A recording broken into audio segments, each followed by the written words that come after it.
Pessoas, bem-vindo aqui.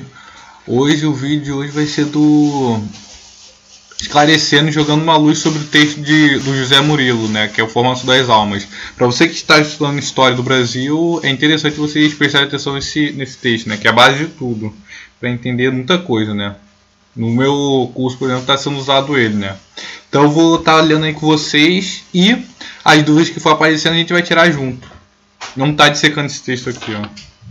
Conferência pronunciada por Benjamin Constant em 1819 no Atelier Royal de Paris pode servir de ponto de partida para a discussão dos moldes da República existente ao final do século XIX.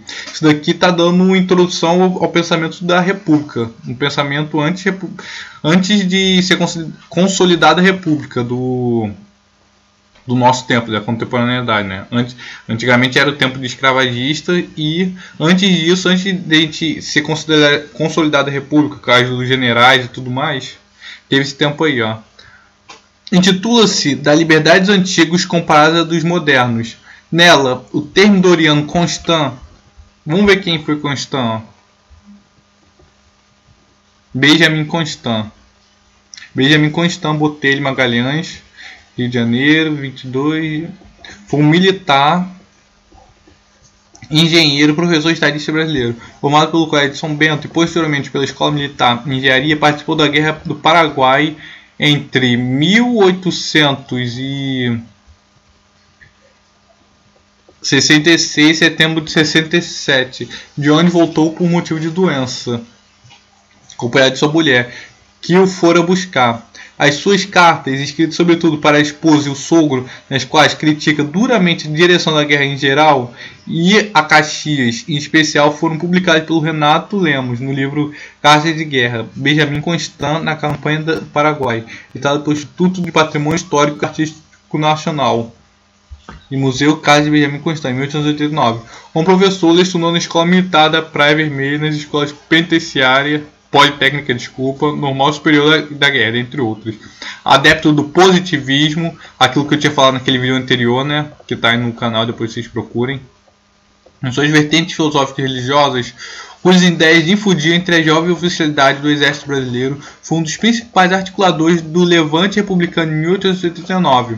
Foi nomeado ministro da Guerra e depois ministro da Instrução Pública do governo provisório. Na última função, promoveu uma importante reforma curricular. A reforma curricular do ensino primário e secundário do Distrito Federal, antigo município da Corte, decreto número 981. A gente não vai ler tudo isso daqui não, mas vamos ver o que ele fez de importante nesse cenário que ele está analisando aqui. A despeito de ter sido militar e ter sido condecorado como tal devido à sua participação na Guerra do Paraguai, era pacifista, pregando o fim das Forças Armadas em um futuro mais ou menos distante, reduzindo a mera atuação policial para a manutenção de ordem pública. Tá, isso daí não vai estar no texto não, né? Mas para vocês saberem, esse Florian e Benjamin Constant lutou na Guerra do Paraguai. Isso também tem forte influência na abolição, porque a partir do momento que o exército brasileiro teve maior contato com os negros escravizados, eles começaram a perceber as qualidades que eram e a barbárie que era um regime escravocrata no Brasil, né? E vocês sabem que a Guerra do Paraguai matou muita gente, mas isso aí é um vídeo que se vocês quiserem eu faço depois, né? Por enquanto a gente vai se pegar mesmo nesse texto aí, ó, que foi até produto da minha aula. Depois, se vocês quiserem, se deixem no comentário. Se tiver muito view, aí eu faço um vídeo sobre a Guerra do Paraguai. É uma história que todo mundo tem que saber, né? Reduzida a mera atuação policial para a manutenção da ordem pública. Essa opinião, calculada nas ideias de Auguste Comte, fundador do positivismo, esse ideal francês que eu falei no outro vídeo, foi o que lhe permitiu criar a doutrina do soldado-cidadão, segundo a qual, antes de serem soldados, os membros das Forças Armadas eram cidadãos de um regime republicano, os militares deveriam comportar-se. Quem está aí no meu canal viu que no outro vídeo eu tinha dito sobre esse negócio. Em vez de ser desse positivismo, dessa mudança desse regime imperial para um regime mais republicano, não foi aquartelado aos generais, e sim foi espalhado para a sociedade civil. Ou seja, os militares tiveram apoio da sociedade civil para implementar o regime republicano no Brasil, né? Eu falei isso no vídeo, né? Depois vocês cliquem lá. Por outro lado, foi em relação à civilização, no sentido de reforço do papel civil, em oposição atual propriamente militar, iniciada na gestão de Benjamin Constant à frente da parte da guerra, que, a partir da Primeira Guerra Mundial, surgiu uma nova geração de militares e de intelectuais militares que propôs a profissionalização do exército. Essa geração era dos jovens turcos brasileiros, e procurando referências para suas doutrinas militares na Alemanha.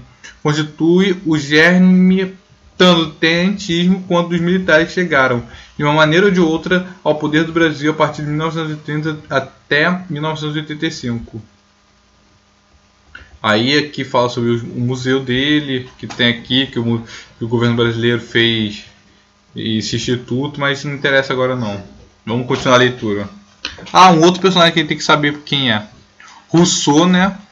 É uma aula de política, que também depois se vocês quiserem eu dou uma luz sobre isso. São 4 personagens, três termos e personagens assim básicos que você tem que saber quem foram. Em primeiro lugar, jacobinos. Jacobinos foram um termo ligado à prática política inicialmente efetuada na década revolucionária da França, de fim do século XVIII, entre 1789 e 1799. Esse termo refere-se aos jacobinos, membros de um clube formado em 1789 que atuaram como partido político durante o processo revolucionário. Então, no Brasil, isso aqui vale a pena fazer um vídeo só para isso mesmo, né? Não sei como é que vai ficar, né? Mas acho que já dá pra gente saber, já dá pra gente... Com essas informações que a gente pegou e eu analisando aquele texto, né? Aqui, aí fala aqui por que eles receberam esse nome, né? Que reúne-se no convento republicano, que se reuniam-se num clube para homens e tudo mais. Eram oriundos da pequena burguesia urbana. E eles ficaram conhecidos na história principalmente pelo seu republicanismo radical e também pelo papel centralizador desempenhado pelo Estado no processo revolucionário, né? Não, papel centralizador desempenhado pelo Estado, ou seja, todo o poder na mão do Estado, em vez de ser todo o poder na mão da sociedade.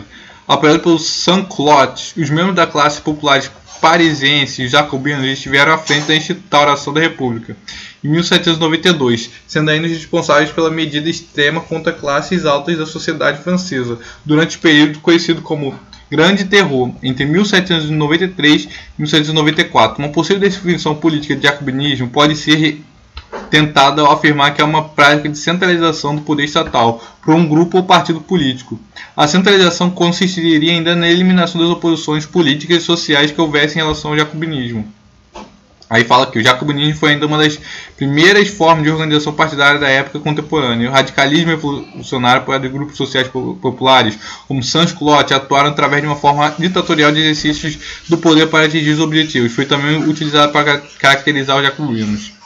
Então, é uma coisa que a gente já teve como jogar uma luz sobre isso, e agora vamos ver quem foi o Rousseau antes de prosseguirmos no texto.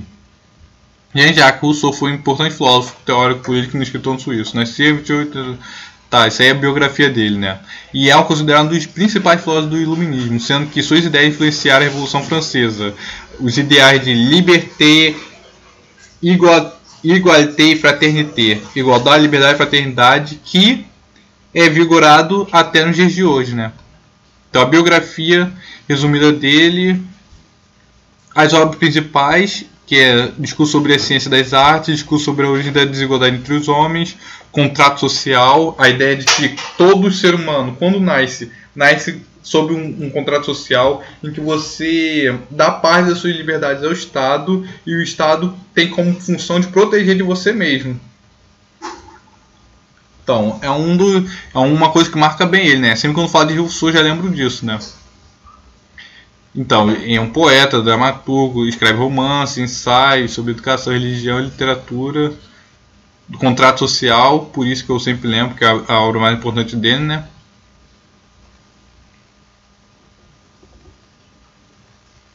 Então, vamos ver mais o que a gente... Aqui, ó. Uma das frases que ele falava aqui, ó. O maior passo em direção ao bem é não fazer o mal. Bastará nunca sermos injustos para estarmos sempre inocentes? A paciência é muito amarga, mas seus frutos são doces. As boas ações elevam o espírito e predispõem-nos a praticar outras.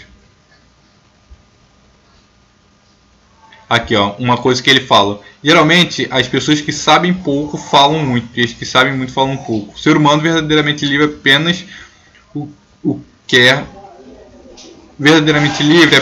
quer que pode e faz o que lhe agrada. Quem enrubesce já é culpado. Verdadeiro inocente não tem vergonha de nada. São frases emblemáticas que ficaram registradas na história, né? Razão forma o ser humano, sentimento conduz. Então, algumas frases filosóficas que você pode ler em outro momento. Vamos continuar lendo aqui o texto. A liberdade por ele defendida e adotada pelos jacobinos era aquela que caracteriza as repúblicas antigas de Atenas. E eu quase passei o texto inteiro. Roma e especialmente Esparta. É a liberdade de participar coletivamente do governo, da soberania, é da liberdade de decidir na praça pública os negócios da república, é da liberdade do homem público. É aquela ideia de voltar ao tempo de Atenas, né? Onde a ideia de cidade cidadão é aquele que resolvia os assuntos políticos na praça, né? Polis, político vem disso, né? De polis. Política é isso, né? Resolver os assuntos na polis, na cidade, nas praças, onde os seres humanos se olham nos olhos, né? Uma espécie de situação de igualdade. A liberdade de participar coletivamente do governo, da soberania, da liberdade de decidir na praça pública os negócios da república. É da liberdade do homem público. Em contraste, a liberdade dos modernos, a quem convia os novos tempos, era a liberdade do homem privado. A liberdade do direito de ir e vir, da propriedade, de opinião, de religião.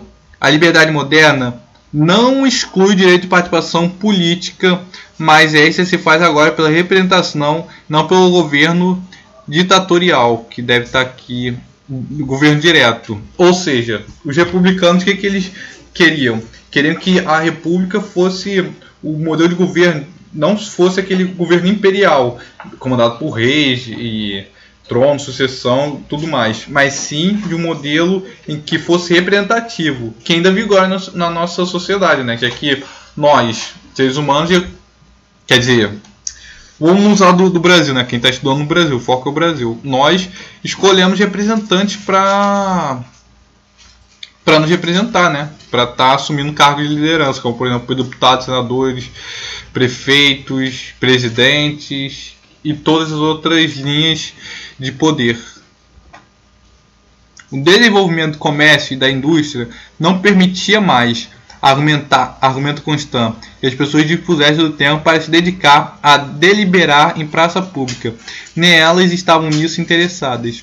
Hoje, o que se busca é a felicidade pessoal, interesse individual, a liberdade política, que tem por função garantir a liberdade civil.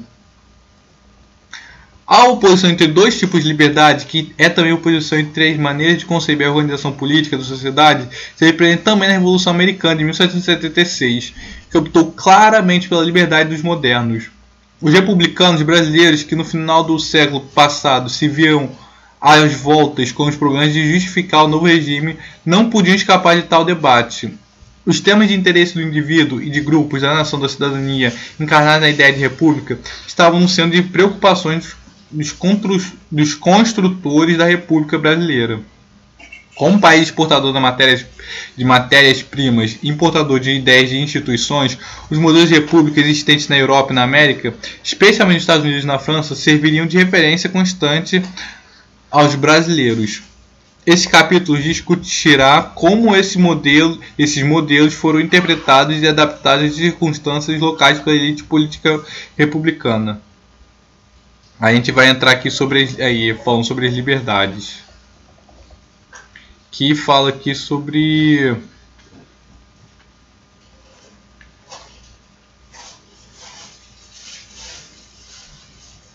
o Conceito de República era ambíguo para os Founding Fathers da primeira grande república moderna dos Estados Unidos da América. Como Hamilton observou, até então o conceito se aplica à forma do governo muito distintas. Aplica-se a Esparta, que tinha senado vitalício a Roma, mesmo sobre os reis aos Países Baixos, que tinham nobreza hereditária, a Polônia, que tinha aristocracia e monarquia. República podia significar tanto o governo livre como o governo da lei e do governo popular. De uma coisa, porém, estavam certos fundadores, ou a grande maioria deles. A base filosófica da construção que deveriam empreender a base do pacto político tinha que ser predominância de interesse individual, da busca da felicidade pessoal. O utilitarismo de Hume era a fonte de inspiração comum de todos. Como se sabe, para Hume todos os homens eram velhacos, knevers, não sei como pronunciar isso, que não é inglês, é de outro idioma aí. E só poderiam ser motivados por meio de apelo aos seus interesses pessoais. Tratava-se, portanto, de uma concepção de liberdade que se adaptava perfeitamente à noção de liberdade moderna, como descrita por Benjamin Constant. O mundo utilitário é o mundo das paixões, ou no máximo o mundo das razões de serviço das paixões, não o mundo da virtude, sentido antigo da palavra. O utilitarismo, a ênfase no interesse individual, colocava dificuldades para a concepção do coletivo, do público. A solução mais comum foi a de simplesmente definir o público como a soma dos interesses individuais.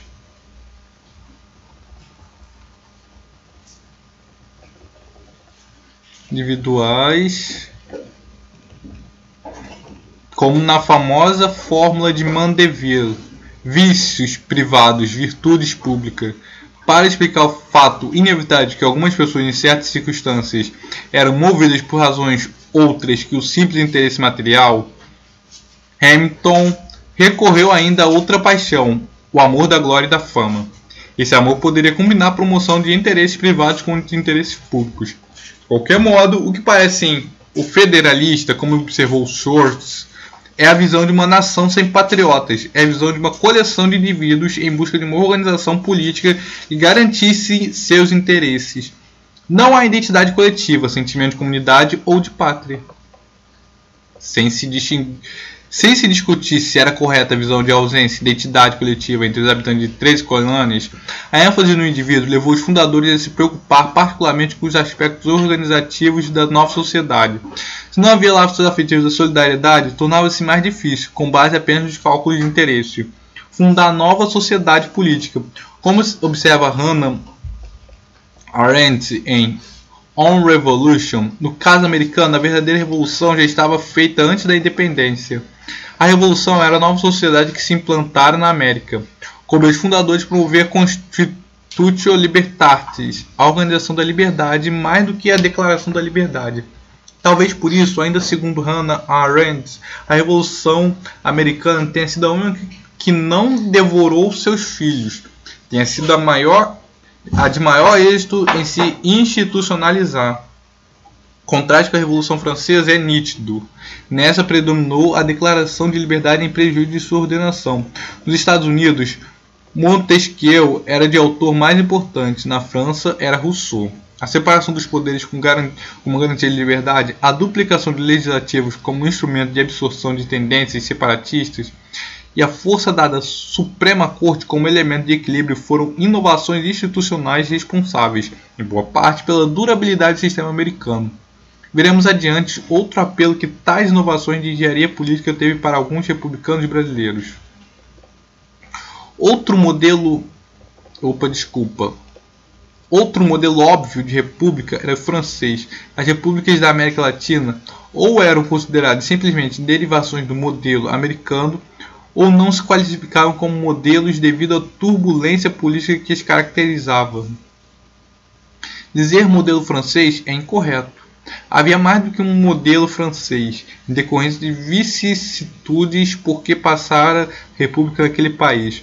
Pelo menos a primeira e a terceira república francesas constituíram pontos de referência, naturalmente para públicos distintos. A imagem da primeira república se confundia quase com a da Revolução de 1789, da qual se salientava principalmente a fase jacobina e os aspectos de participação popular, isto é, a fase que mais se aproximava da concepção da liberdade ao estilo dos antigos.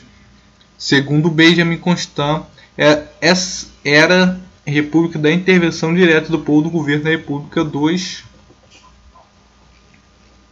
Clubes populares, das grandes manifestações do Comitê de Salvação Pública.